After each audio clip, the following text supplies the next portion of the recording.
Quero convidar você a abrir a sua Bíblia no Salmo 119. Chegamos ao versículo de número 153. Salmo 119, vamos ler a partir do versículo 153. Até o versículo de número 160, correspondente à letra hebraica Resh. Você sabe que o Salmo 119 é um acróstico de 22 passagens, cada uma correspondendo a uma letra hebraica, do alfabeto hebraico. Cada manhã temos meditado em uma dessas passagens e chegamos agora a esta em que estamos, a partir do versículo 153. Diz assim: Atenta para minha aflição e livra-me, pois não me esqueço da tua lei. Defende minha causa e resgata-me, vivifica-me conforme tua palavra. A salvação está longe dos ímpios, pois não buscam teus decretos. Senhor, tuas misericórdias são muitas, vivifica-me conforme teus juízos. Meus perseguidores e adversários são muitos, mas não me desvio dos teus testemunhos. Vi os perversos e me angustiei, porque não guardam tua palavra. Vê como amo teus preceitos, Senhor, vivifica-me conforme teu amor. A soma da tua palavra é a verdade, e cada uma das tuas justas ordenanças dura para sempre. Obrigado, Senhor, por essa manhã que o Senhor aqui nos traz, como igreja tua, como povo teu. Obrigado porque hoje podemos celebrar os 24 anos de nosso coral masculino. Que o Senhor continue abençoando a cada componente desse grupo. Agora também, Senhor, pedimos pela tua palavra que o Senhor se digne de mais uma vez falar conosco, abrindo o nosso entendimento, coração e semeando a tua palavra santa, e que ela produza o fruto pelo qual foi enviada, fruto de salvação. É a nossa oração para a tua glória mesmo, em nome de Jesus. Amém. O que é salvação?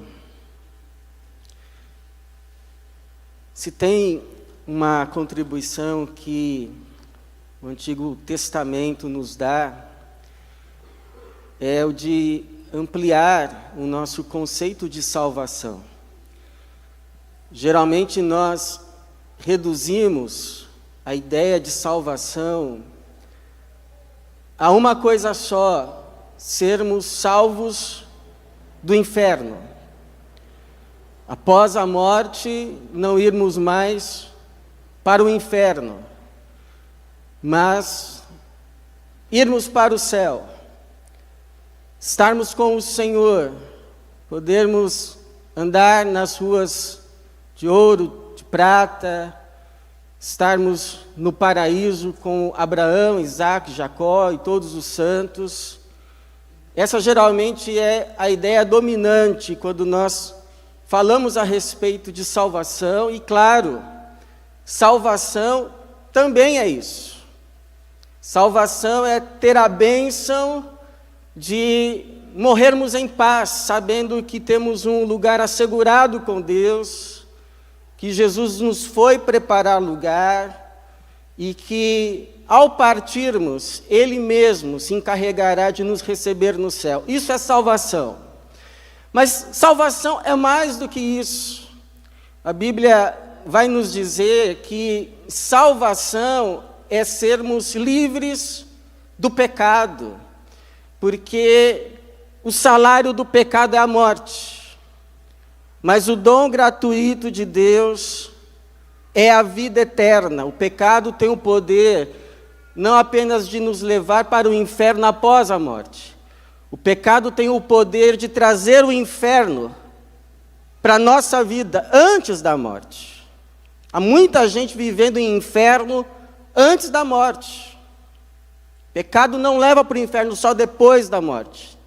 Pecado traz muitos infernos para antes da morte. Precisamos ser salvos do pecado. Inclusive o anjo, quando anuncia o nome de Jesus, ele explica, ele vai ser chamado Jesus, porque ele vai salvar o seu povo do quê? Do inferno? Não, ele vai salvar o seu povo dos seus pecados. Se tem alguma coisa que precisamos ser libertos, salvos, é do pecado. Pecado traz muito inferno para a vida. Ser salvo, de acordo com as Escrituras, é nos tornarmos como Jesus. Jesus foi a pessoa não apenas mais santa que pisou nessa terra, mas também foi a pessoa mais feliz. Por que foi a pessoa mais santa?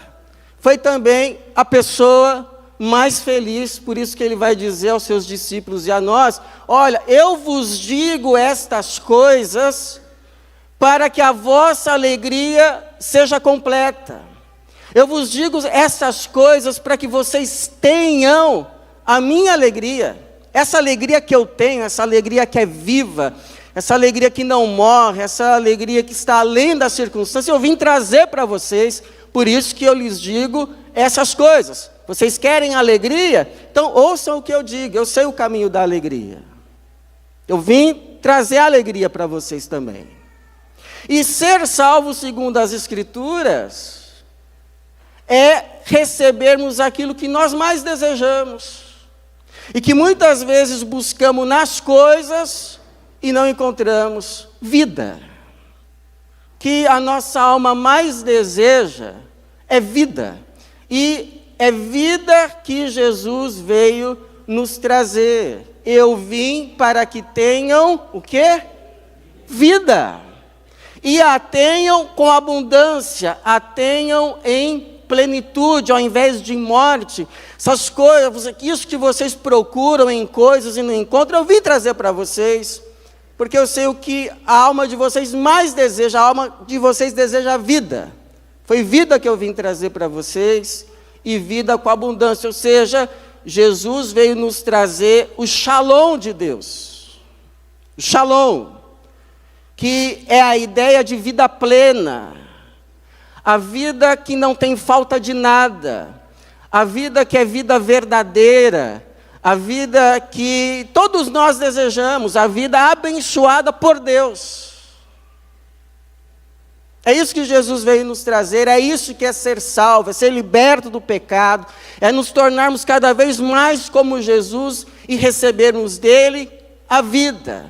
É por isso que na Bíblia é possível pedir salvação de pecados, é possível pedir salvação de aflições, é possível pedir salvação de angústias, é possível pedir salvação de tribulações, ou seja, é possível pedir salvação de tudo e qualquer coisa que ameace o nosso shalom. É possível pedir salvação de qualquer coisa que ameace o bem-estar da nossa vida. No caso aqui, o salmista vai pedir salvação, livramento de aflição. Ele vai dizer no verso 153, atenta para a minha aflição e livra-me, ou liberta-me, ou salva-me. Salva-me dessa aflição. A ideia é tirar alguém de um lugar muito apertado e colocar num lugar amplo, num lugar espaçoso, em que é possível respirar, é possível viver. É essa salvação que ele pede, por isso que nessa passagem ele ainda vai pedir 3 vezes a mesma coisa, vida. Ele vai dizer assim no versículo 154, defende minha causa e resgata-me, ou salva-me, vivifica-me conforme a tua palavra. Verso 156, Senhor, tuas misericórdias são muitas, vivifica-me, dá-me vida conforme teus juízos. E no versículo 159, vê como amo os teus preceitos, Senhor, vivifica-me. Ou seja, faz-me viver, sopra em mim, me concede vida, me dê vida. Quando a gente está em aperto, quando o bem-estar da vida está ameaçado, quais são as nossas atitudes? Então, em primeiro lugar, irmão, quando você estiver num aperto, quando você estiver com o seu shalom ameaçado, peça primeiro que Deus atente para a sua causa. Peça que Deus considere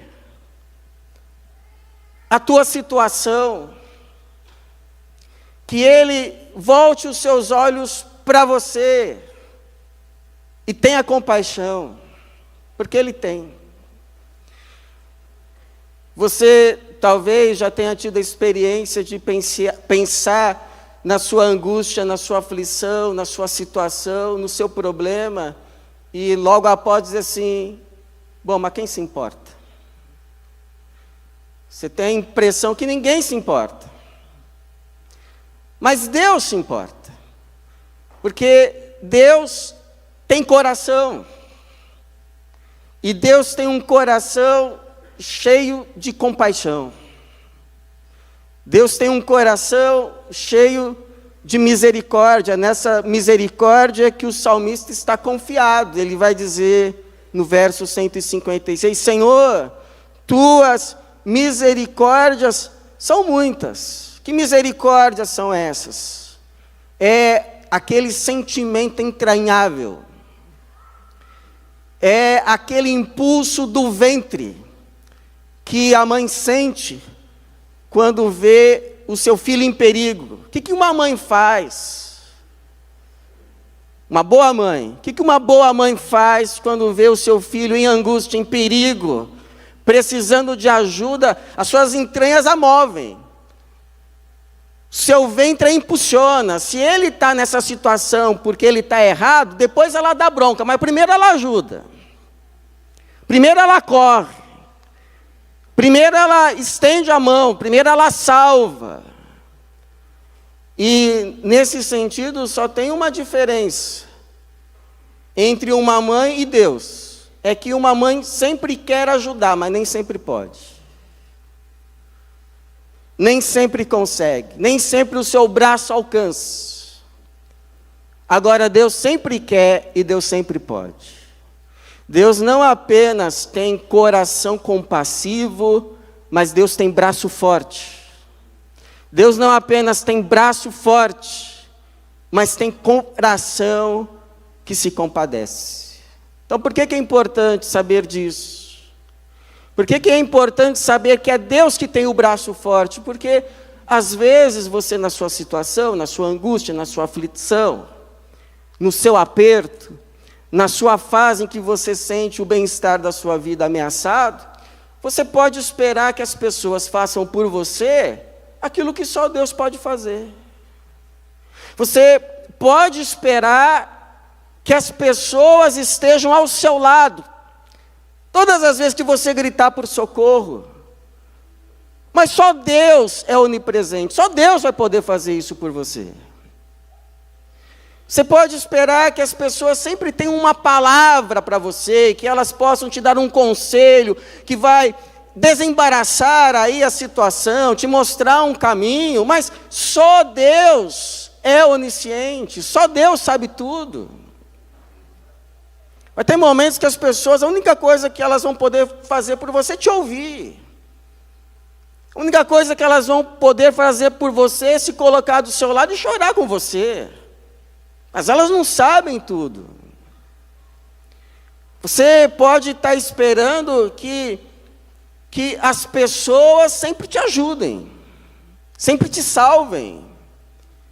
Mas só Deus é onipotente. Então, tome cuidado para você não cobrar das pessoas aquilo que só Deus pode fazer por você. Tome cuidado para você não cobrar das pessoas aquilo que você mesmo não pode fazer por elas.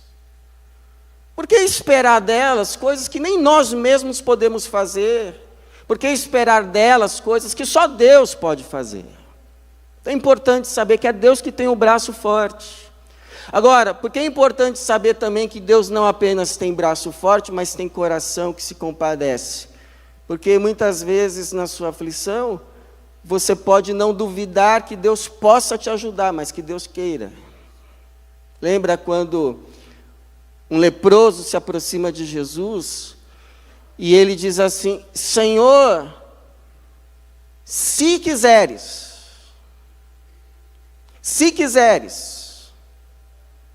podes me purificar. Ele não diz: Senhor, se puderes, queira me purificar. Ele não tinha essa dúvida. Ele sabia que Jesus podia. Ele já tinha ouvido da fama de Jesus. Então ele não se aproxima de Jesus: olha, Senhor, se o Senhor puder. Não, o Senhor pode. Então, se quiseres, podes me fazer limpo. E qual foi a resposta do Senhor? Pois eu quero. Eu quero. Seja purificado. E o texto diz que imediatamente ele foi purificado. Com você não vai ser diferente. No tempo certo e da forma certa, socorro virá, livramento chegará, a salvação está a caminho, porque como o Senhor diz em 2 Coríntios 6:2, no tempo aceitável eu te escutei. Existe um tempo. No tempo aceitável eu te escutei, e no dia da salvação eu te socorri. Agora é o tempo aceitável. Agora é o dia da salvação. O dia da salvação virá, irmão. E o nome da salvação é Jesus. Agora, segundo, no seu dia de angústia, no seu dia de aperto, no dia que você precisa de livramento, de libertação, do braço estendido de Deus, da salvação do Senhor, você já pediu para que o Senhor atente para a sua causa? Agora confia no Senhor. E o que é confiar no Senhor? Confiar no Senhor é entregar a causa nas mãos dEle e ir para a vida fazer o bem. Ir para a vida fazer o que você tem que fazer. Ir para a vida cuidar lá do seu trabalho. Ir para a vida cuidar lá da sua família. Ir para a vida honrar lá o ministério que o Senhor te confiou. Isso é confiar no Senhor. Não é entregar nas mãos do Senhor e não fazer nada. Não é entregar nas mãos do Senhor e se desviar para o fazer o mal. Porque isso só vai te causar mais mal. O salmista sabia disso. Por isso que ele vai dizer assim no versículo 157, meus perseguidores e adversários são muitos, mas não me desvio. Não me desvio dos teus testemunhos. Isso é interessante, dado o caráter dos seus adversários, que ele vai dizer no versículo de número 158. Vi os perversos e me angustiei, porque não guardam a tua palavra. Então, para a gente entender, imagina você tendo que ir negociar alguma coisa muito importante para a tua vida, algo muito importante com gente que você sabe que é desonesta. Você tendo que ir fazer um acordo com gente que você sabe que não dá para confiar. Você ter que dialogar com pessoas que você sabe, depois que você assinar o contrato, vão rasgar o contrato. Pessoas que você sabe vão te cumprimentar com uma mão e apunhalar com a outra. Imagina você tendo que lutar com um adversário que não não respeita as regras do jogo, que trapaceia, que joga sujo. Imagina você numa situação assim. Qual é a tentação numa situação dessa? É você ou usar as mesmas armas, afinal de contas, você é crente, mas não é bobo. Não é assim a tentação? Você é crente, mas não é bobo. Ou você usar armas que Jesus não usaria. Então, nessa hora, se desviar de segui-lo. Não faça isso. Não faça isso, irmão. Sabe por quê? Porque o maior mal que o mal pode te fazer não é fazer mal a você. O maior mal que o mal pode fazer a você é fazer você fazer o mal. Porque para você que é de Jesus, fazer o mal é o maior mal que você pode fazer para você mesmo, é o maior mal do que qualquer outro mal que você possa receber. Por quê? Porque você é de Jesus. E pastor, então quem é que me defende? Deus te defende. Se você usa as armas do Egito, sendo que você é de Canaã, você não é do Egito, você é de Canaã, mas você usa as armas do Egito e usa bem, você mostra que na verdade você é do Egito, mas você não é do Egito. Você sequer vai se sentir bem usando essas armas. Então, quem te defende? Deus te defende. Eu lembra quando Davi foi lutar tentando usar as armas de Saul? Não conseguiu. Então ele pegou lá a funda dele e o Senhor foi com ele. Não precisa usar as armas do mal. A Bíblia diz que as nossas armas são poderosas em Deus e destroem fortalezas. Não se renda ao mal. Deus é maior que os seus adversários. Então eu lembro a história de um irmão, crente em Jesus, ele foi preso injustamente. E para piorar a situação, a juíza não lhe tinha empatia. Quando chegou o dia da sua soltura, ele ficou sabendo que não seria solto. Então imagina, qual é a tentação numa hora dessa? Se revoltar, praguejar, murmurar,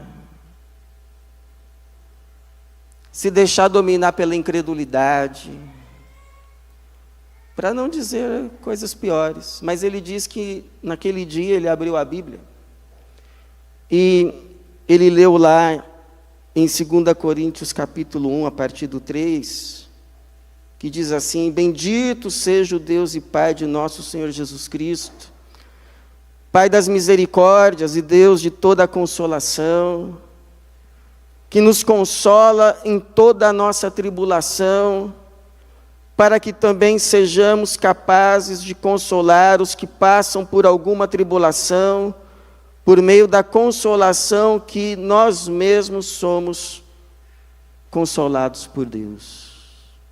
E aí ele disse que ele se levantou, pegou a sua Bíblia e foi consolar os outros presos. E o Senhor o honrou. O Senhor o salvou daquela situação. Hoje, inclusive, ele é pastor. Então, no dia da sua angústia, quando o adversário se apresentar, não ouça o mal para fazer o mal. Confia no Senhor e faz o bem. Não se deixe vencer pelo mal, mas vence o mal com o bem. Amém, irmãos? Eu acho interessante no Salmo 119 é que muitos temas vão se repetindo ao longo do Salmo, alguns temas em quase cada passagem do Salmo. Mas cada passagem do Salmo também tem a sua contribuição nova para a verdade toda do Salmo. E a contribuição dessa passagem é que salvação é dádiva de vida. Salvação é receber de Deus o Shalom. E que, portanto, nós podemos pedir salvação de qualquer coisa que ameace esse Shalom. Por isso, livra-me, Senhor, e vivifica-me, vivifica-me, vivifica-me. Ou seja, faz-me viver, dá-me vida, dá-me vida, dá-me vida. É essa a salvação que você precisa? Então você sabe para quem ir e para quem pedir. Porque ele disse assim: aquele que quiser, venha e beba de graça da água da vida. Que assim seja, que Deus nos abençoe. Amém.